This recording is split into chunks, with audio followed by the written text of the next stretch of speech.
Hello, my friends. Welcome to Adda 24/7 Regulatory Bodies and SO channel. I'm your mentor Veer and I'm here with a very important session for the RBI Grade B aspirants. जी हाँ दोस्तों, आपको preparation and strategy related बहुत सारे doubts आते हैं and इस video में मैं आपको एक complete comprehensive and crisp solution देने की कोशिश करूंगा जो कि आपको आरबीआई की जो राइट डायरेक्शन है प्रिपरेशन की उसमें कहीं ना कहीं हेल्प करेगा। तो चलिए दोस्तों, वीडियो बहुत इंटरेस्टिंग है, एंड तक बने रहना बहुत जरूरी है। तो without wasting any time let's get started. But before starting our session guys, अगर आप हमारे चैनल पे नए हैं तो please download our Adda 24/7 app from the link given in the description box and do check out the free material that we are offering. बहुत सारा content हमारे ऐप के थ्रू फ्री ही मिल जाता है। इसके अलावा अगर आप अपने डेडिकेटेड मेंटोर के साथ जुड़ना चाहते हैं तो वो भी आप यहाँ पे ऐप के थ्रू जुड़ सकते हैं। आपको क्या करना होगा दोस्तों, सपोज आपको मेरे साथ कनेक्ट करना है तो आपको यहाँ पे एग्जाम कैटेगरी चूज करनी होगी, रेगुलेटरी बॉडीज, उसमें कम्युनिटी में आप जाओगे तो there is a dedicated group finance by Veer sir. इस पे आप क्लिक करेंगे तो यहाँ पे आप अपनी क्वेरी भी पोस्ट कर सकते हैं और यहाँ पे मैं आपको जो मेरे डेली करंट अफेयर्स के सेशंस होते हैं उसकी पीडीएफ भी मैं डालता रहता हूँ, आप देख सकते हैं सैंपल के तौर पे। इसके अलावा अगर आप मेरे को रीच आउट करना चाहते हैं तो there is Telegram group as well as Insta, जहाँ पे आप मेरे को रीच आउट कर सकते हैं। सो दोस्तों चलिए स्टार्ट करते हैं। स्टार्ट करने से पहले जरा जल्दी से वीडियो को लाइक कर दो, चैनल को सब्सक्राइब कर लो। So let's get started. So दोस्तों, मैं बहुत ही क्रिस्प मैनर में आपको एक कंप्लीट पिक्चर दिखाने की कोशिश करूंगा कि आप आरबीआई की कैसे तैयारी कर सकते हैं। सब्जेक्ट वाइज हम बात करेंगे, पहले फेज 1 देन फेज 2। हर सब्जेक्ट की अगर आप रिक्वायरमेंट समझ गए तो कहीं ना कहीं आपकी प्रिपरेशन जो है वो बहुत ईजी हो जाएगी। ठीक है, तो चलिए हम बात करते हैं दोस्तों सबसे पहले फेज 1 के बारे में। 1 सेकेंड।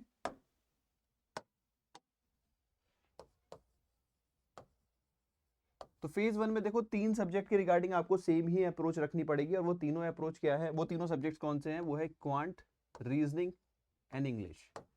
इनके लिए आपको क्या करना है, इनके लिए सबसे पहले आपको पीवाईक्यू रेफर करने हैं। पीवाईक्यू रेफर करके आपको ये आइडेंटिफाई करना है कि मेरे सिलेबस के इंपॉर्टेंट टॉपिक्स क्या है। उन टॉपिक्स को आप कवर कीजिए बेसिक टू एडवांस लेवल तक।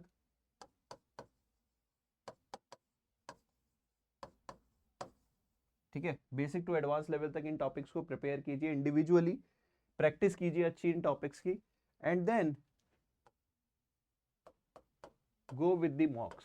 बहुत ज्यादा आपको यहाँ पे एफर्ट्स नहीं डालने, आपको सिर्फ डायरेक्टली मॉक्स पे जंप करना है, लेकिन मॉक्स यहाँ पे बहुत ज्यादा आपको लगाने पड़ेंगे। कारण ये, अगर आप देखो अच्छी क्वांटिटी में मॉक्स लगा लेते हो 30 40 50, तो आपको कहीं ना कहीं वो एक स्ट्रेटेजी, वो स्मार्टनेस आपके अंदर आ जाएगी जो कि आपको इन सेक्शंस को इंडिविजुअल लेवल पे क्वालिफाई करने में हेल्प करेगी। फॉर एग्जाम्पल देखो, जो पेपर का लेवल है वो बहुत टफ होता जा रहा है। कहीं ना कहीं आप देखो, आप सारे क्वेश्चन नहीं कर सकते, तो आपको क्या करना है, जो क्वेश्चन आपको आता है, जिसकी आपने अच्छे से प्रैक्टिस की थी, वो क्वेश्चन आपको अच्छे से बन जाना चाहिए।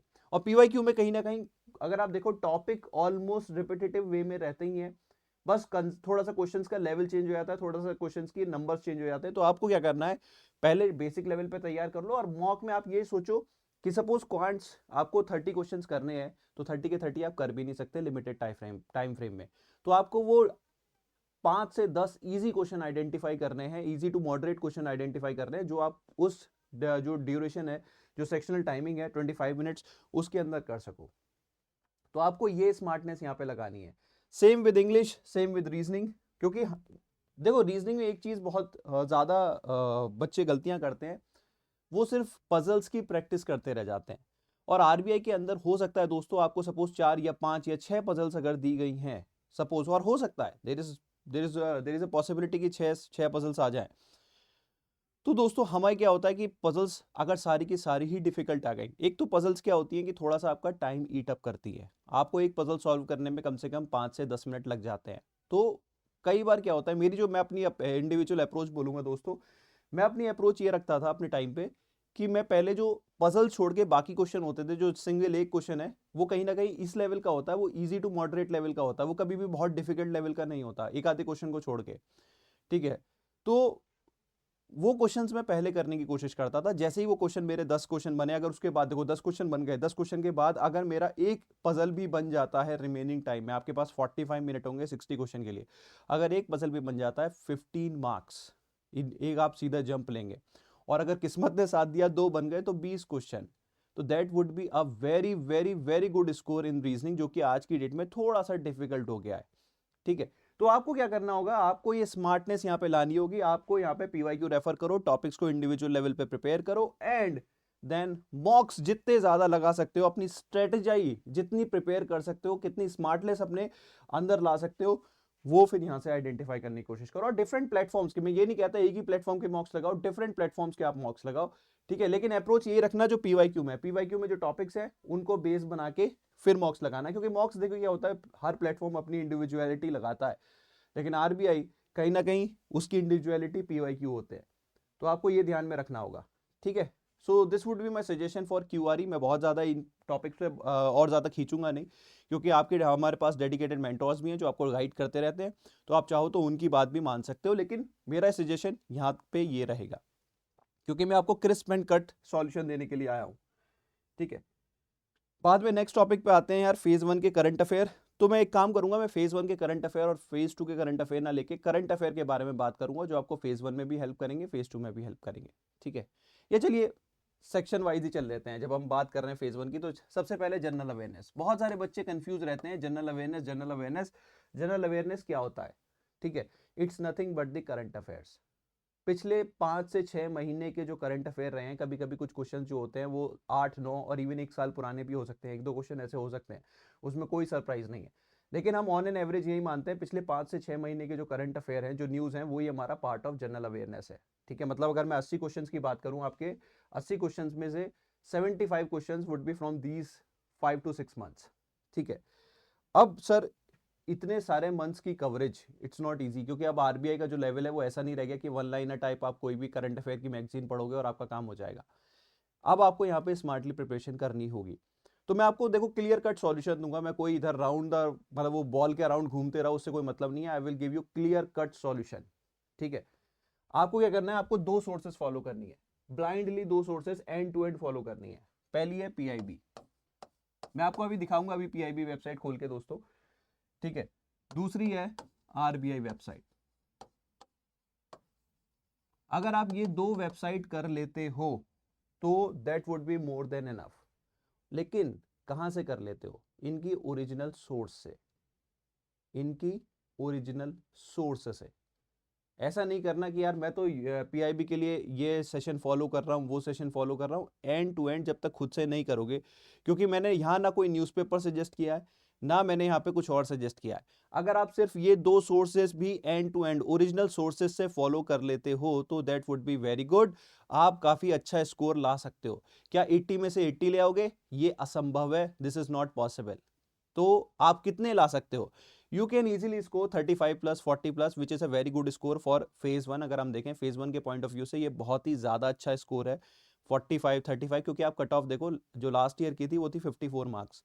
तो अगर 54 में से आप 30, 35 सिर्फ जीए में ले आ पा रहे हो, so that would be a very good score, ठीक है। इंग्लिश में भी आप आराम से 15 स्कोर कर लेते हो, यानी कि 2 ही सेक्शन से आपकी कट ऑफ क्लियर हो जानी थी।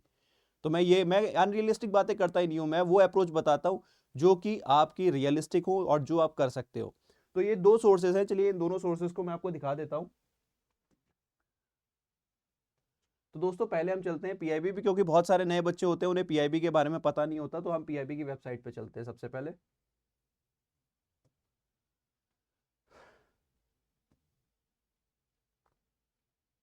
चलिए खुल जाए एक बार साइट। ये हमारी वेबसाइट है प्रेस इंफॉर्मेशन ब्यूरो, इसमें प्रेस रिलीज में आप जाएंगे तो ये इस तरह से आपका सेक्शन आता है। आज तो क्योंकि 24 में है तो अभी न्यूज़ आएंगी, इसमें अपडेट होती चलेंगी। चलो हम किसी और मंथ में चलते हैं, हम अप्रैल में चलते हैं, 24 अप्रैल को हम आ गए, ठीक है। तो यहाँ पे आप देखो, यहाँ पे बहुत सारी न्यूज़ है, बहुत सारी मिनिस्ट्रीज की न्यूज़ है, तो आपको ये कवर करनी होती है। क्या सर इसको एंड टू एंड मतलब एक एक लाइन याद करनी होगी, नहीं, आपको ये अप्रोच बिल्ड करनी होगी कि ये न्यूज़ किस टाइप की है। सपोज मैं आपको यहाँ पे दिखाऊं, जैसे प्रेसिडेंट सेक्रेटेरिएट की न्यूज़ है, मुझे भी नहीं पता, मैंने रैंडमली ओपन कर ली। Human society is making the mistakes of forgetting the importance of forest. तो ये जो न्यूज़ मुझे लग रही है ये पढ़ने से, this is more from the essay perspective, ये मुझे ऐसे पर्सपेक्टिव से कि फॉरेस्ट एंड इकोलॉजी, लेकिन हमारे ईएसआई के सिलेबस में सस्टेनेबल डेवलपमेंट है, एनवायरमेंट है, तो हमें एक बार को ओपन करके जरूर देखनी चाहिए, ठीक है। तो यहाँ पे क्या है, आईएफएस ट्रेनीज के बारे में मुझे क्योंकि सबसे पहले ये दिखा तो उनको एड्रेस किया जा रहा है। तो this news is more important from the essay perspective. अगर कोई सस्टेनेबल डेवलपमेंट एनवायरमेंट रिलेटेड कोई एस्से आता है तो एक बार को मैं रीड करूंगा, otherwise I will skip this news, this is not at all relevant, ठीक है। फिर नेक्स्ट आते हैं vice president to visit Tirupati and Hyderabad on 26 April. मुझे बहुत ज्यादा रेलेवेंट नहीं लग रही अगर एग्जाम वाला मंथ नहीं है तो। Prime minister office text to PM videos message during the 6th edition of international conference on disaster resilient infrastructure. तो ये क्योंकि आपका सस्टेनेबल डेवलपमेंट है, ठीक है, तो आपको ये एक बार जरूर पढ़नी चाहिए, ठीक है। देन पीएम एड्रेस द 6, ये दोनों ही सेम हो गई।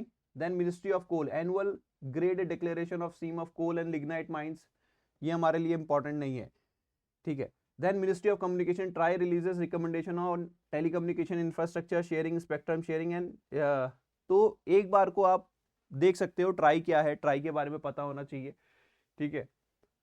इसी तरह डिफेंस, मिनिस्ट्री ऑफ डिफेंस भी हमारे बहुत ज्यादा रेलेवेंट नहीं होती। डिफेंस की अगर कोई एक्सरसाइज वगैरह है जो क्वेश्चंस में बनती है, ठीक है, या कोई नई टेक्नोलॉजी है, तो वो हमें देखियो आपको ना ये डिकोड करना आना चाहिए कि किस किस तरह की न्यूज होती हैं। There are news of national importance, there are news of international importance, and there are news of personality news, awards, sports. तो अगर आप देखो कुछ कैटेगरी ऐसी होती है जो आपको वन लाइनर के अप्रोच से जानी होती है, कुछ को आपको डिटेल में पढ़ना होता है। डिटेल वाली कौन सी होती हैं? दे आर जनरली जो आपके ईएसआई के सिलेबस से ओवरलैप होती हैं या फाइनेंस के सिलेबस से ओवरलैप होती हैं। मैं देख लूं यहाँ पे क्या मिनिस्ट्री ऑफ फाइनेंस की कोई न्यूज है क्या? मिनिस्ट्री ऑफ फाइनेंस की कोई न्यूज नहीं है। साइंस एंड टेक्नोलॉजी, तो एक बार टेक्नोलॉजी रिलेटेड हमें जरूर देख लेना चाहिए, ठीक है। तो इस तरह से ना आपको यहाँ पे अपने नोट्स बनाने पड़ेंगे। थोड़ा शुरुआत में प्रॉब्लम होगी, लेकिन अगर आप धीरे धीरे धीरे धीरे अगर आप तैयारी करते रहोगे तो आपको काफी कंफर्टनेस आ जाएगी। और देखो जो बाकी न्यूज़पेपर है उनमें न्यूज कहाँ से आती हैं? उनमें न्यूज यहीं से तो आती हैं, इन्हीं न्यूज को उठा के फिर वो अपने अपने अकॉर्डिंग न्यूज बना देते हैं। तो कोर आप ये रखोगे तो कहीं ना कहीं आपको बहुत ज्यादा हेल्प मिलेगी। तो first source that I would suggest is PIB, next is RBI. तो चलो दोस्तों एक बार आरबीआई की वेबसाइट पे भी चलते हैं।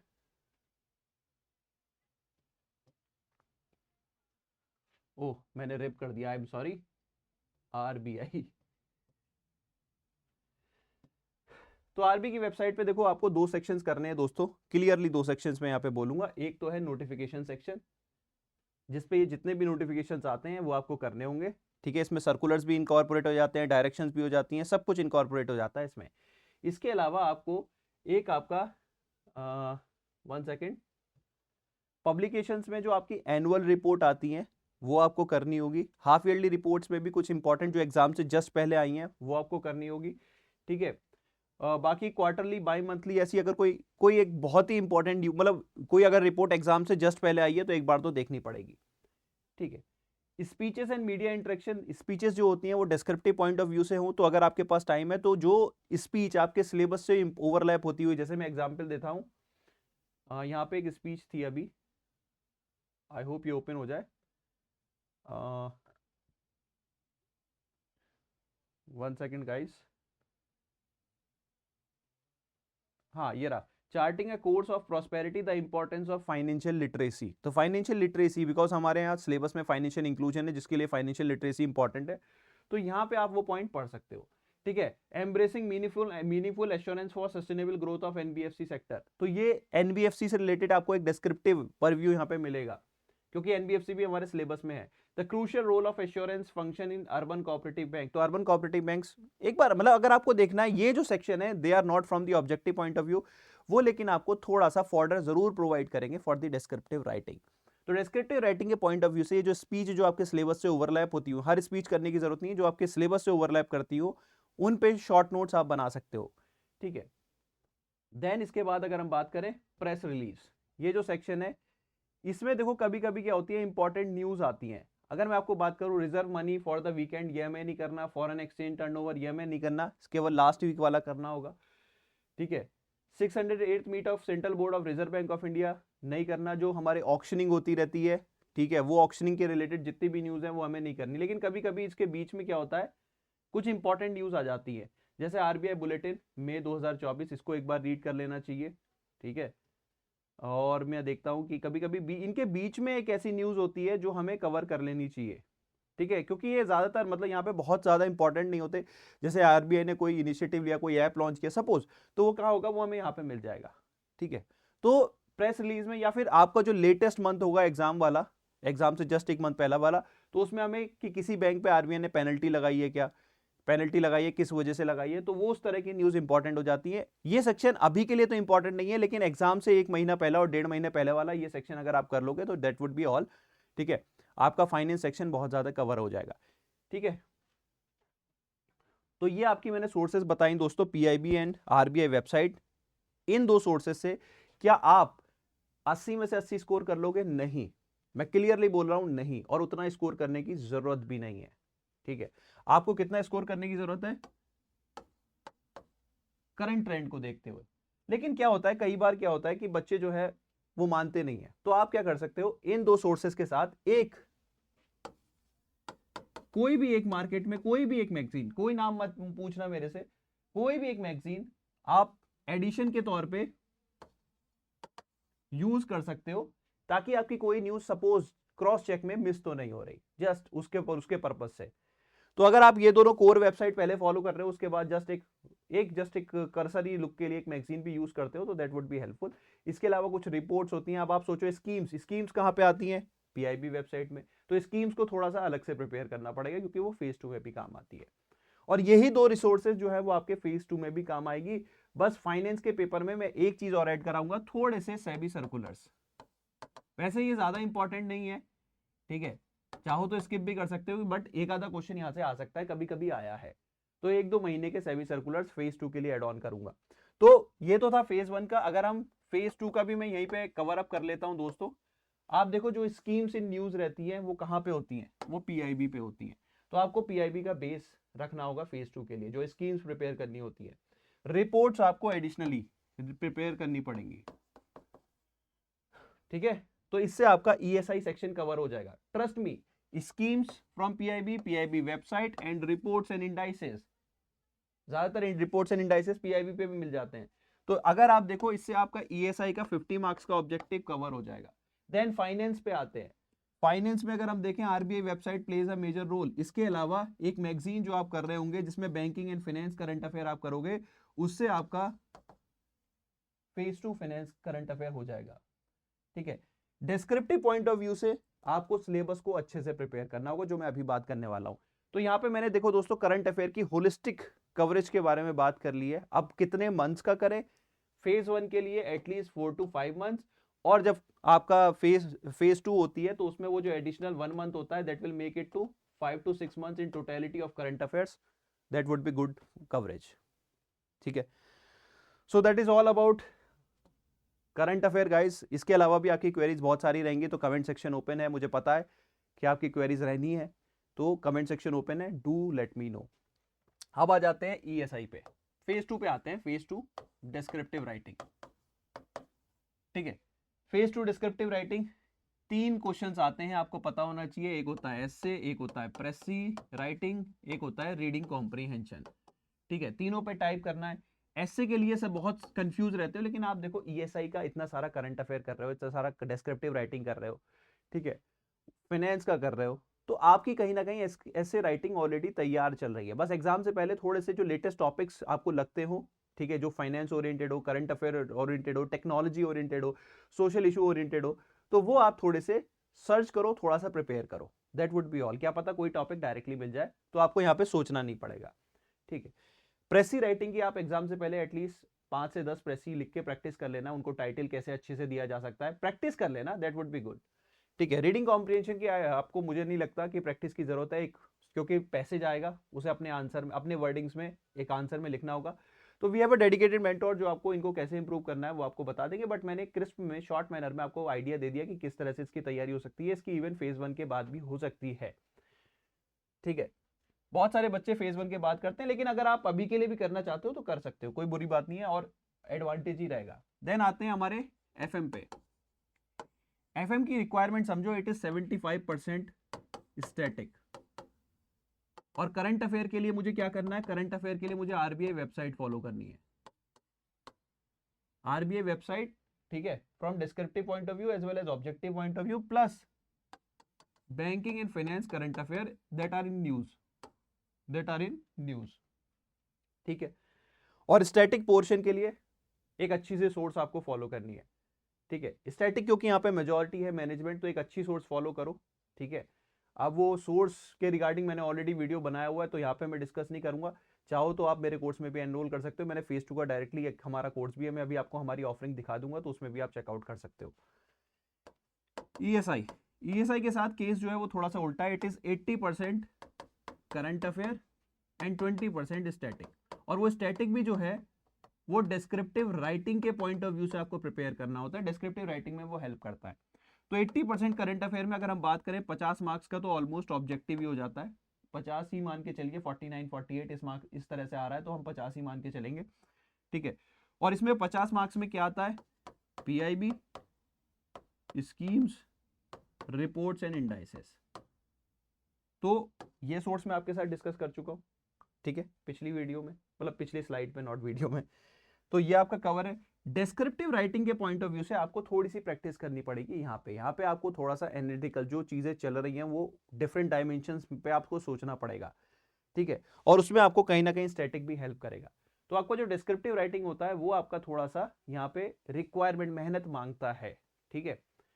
तो आपको जो है यहाँ पे पहले स्टैटिक कवर करना होगा और उसको करंट अफेयर से लिंक अप करने की प्रैक्टिस बनानी होगी, ठीक है। So that would B approach for phase 2 दोस्तों। तो अब आपको जो मैंने यहाँ पे डिफरेंट सब्जेक्ट्स हैं उनकी जो स्ट्रेटेजी क्या होनी चाहिए वो मैंने आप लोगों को बताई। उन एग्जाम्स, उन सब्जेक्ट्स में क्या क्या इंडिविजुअल लेवल पे आपको किस तरह से चलना है, I try to give you solution. बाकी अब बात करते हैं कंप्लीट कॉम्प्रिहेंसिव सॉल्यूशन की, कि अड्डा 24/7 आपको क्या ऑफर कर सकता है, ठीक है। फेज 1 मैंने बताया, फेज 2 आपको बताया, इंडिविजुअल सब्जेक्ट लेवल्स पे भी मैंने आपको बताया। बाकी कोई क्वेरी हो दोस्तों तो कमेंट सेक्शन ओपन है। अब मैं आता हूं डायरेक्टली कि हम आपको इसमें कैसे हेल्प कर सकते हैं। तो देखो दोस्तों, यहाँ पे हमारा कोर्स है, आप आरबीआई सेक्शन में जाओगे तो हियर आर आर ऑफरिंग्स, ठीक है। There is RBI grade B mastermind batch, foundation batch है, बहुत ही कॉस्ट अफोर्डेबल सॉल्यूशन है मार्केट में। इससे सस्ती प्राइस पे आपको कोर्स नहीं मिलेगा, और सस्ती का मतलब ये नहीं है कि क्वालिटी नहीं होगी। हमारे रिजल्ट हमारी क्वालिटी को प्रूव करते हैं, तो क्वालिटी यहाँ पे आपको डेफिनेटली मिलेगी। इसके अलावा आप चाहो, अगर आप मल्टीपल एग्जाम्स की प्रिपरेशन करना चाहते हो दोस्तों, तो there is an option regulatory body, जहाँ पे मल्टीपल रेगुलेटरी एग्जाम्स, क्योंकि क्या होता है कई बार आप आरबीआई की तैयारी कर रहे हो तो आप नाबार्ड की करना चाहते हो, सेबी की करना चाहते हो, उसका की करना चाहते हो, तो सिर्फ रेगुलेटरी की अगर तैयारी करनी है तो रेगुलेटरी का महापैक है। Then there is bank Mahapack plus, जहां पे बैंक प्लस रेगुलेटरी एग्जाम्स की हम प्रिपरेशन करते हैं। इसके अलावा there is a selection box kit, जहां पे हम एडिशनल फीचर ऑफर करते हैं फ्रॉम द फाउंडेशन बैच। यहाँ पे बहुत सारे एडिशनल फीचर हैं, like books, planners and all.